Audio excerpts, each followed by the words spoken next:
All four canonical Gospels tells us of some of the things Jesus said when he was being crucified. We also get hints of his physical condition. He had been spat upon, he had stumbled, and had been struck by the Roman soldiers. We also know he was thirsty, and we can deduce he must have been in the most indescribable pain. We also know there were people with him, the women who followed him, the soldiers who crucified him, and the passers-by who scoffed at him. What we don't know is what he could see as he hung there for 6 miserable hours.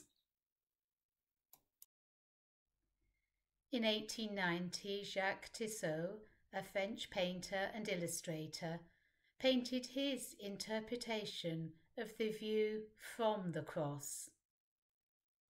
Take a moment to look at it carefully.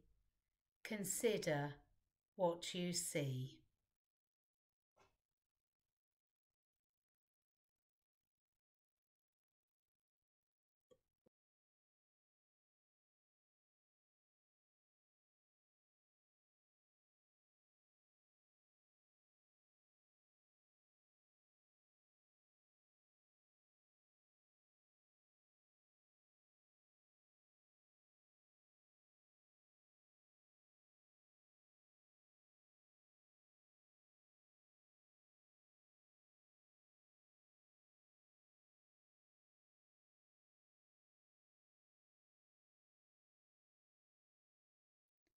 For me, the first thing I see is, of course, the women, the Marys, in the middle of the picture.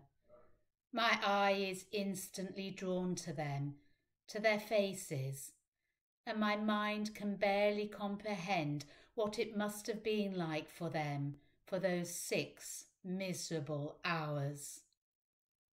Could you, watch such a pitiful scene?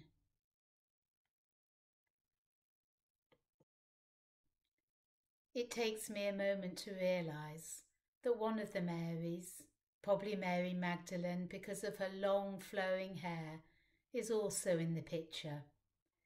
She's the one at the bottom of the scene, clinging to the only part of Jesus that is visible, his feet.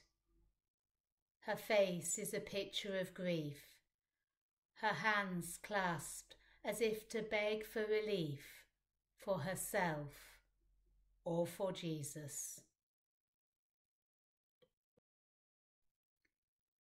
The next thing I notice is that most of the people in the picture are looking up, almost as if they're looking towards the viewer.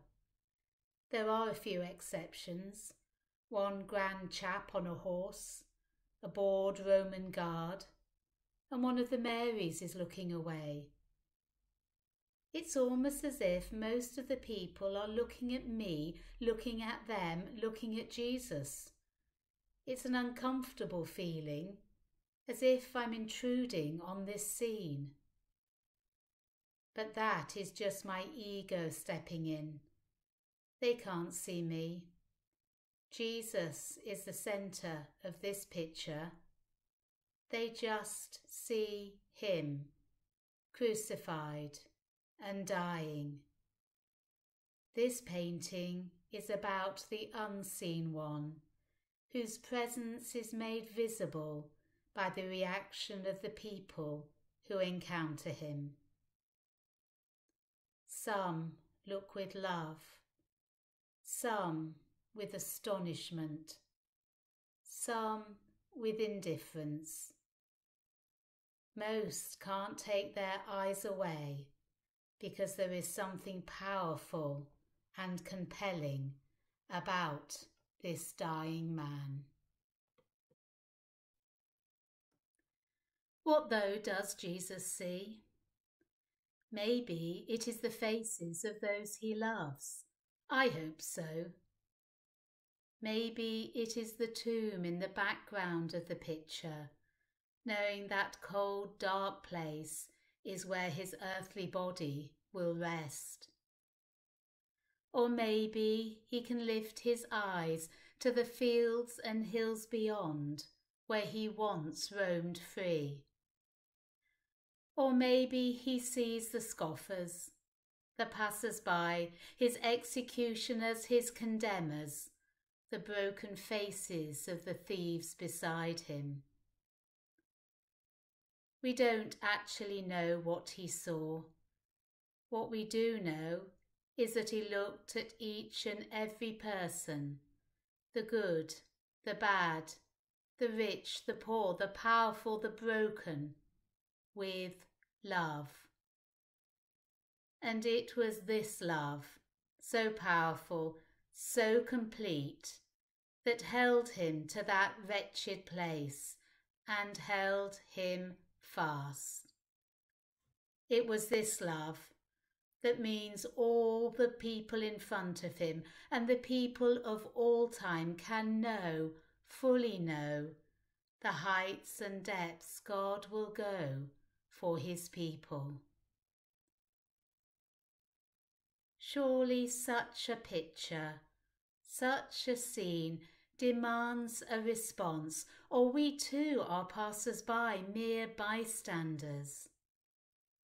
Or maybe Isaac Watts articulated a response, the only response that matters, when he wrote, "Were the whole realm of nature mine, that were an offering far too small, love so amazing, so divine, demands my soul, my life, my all."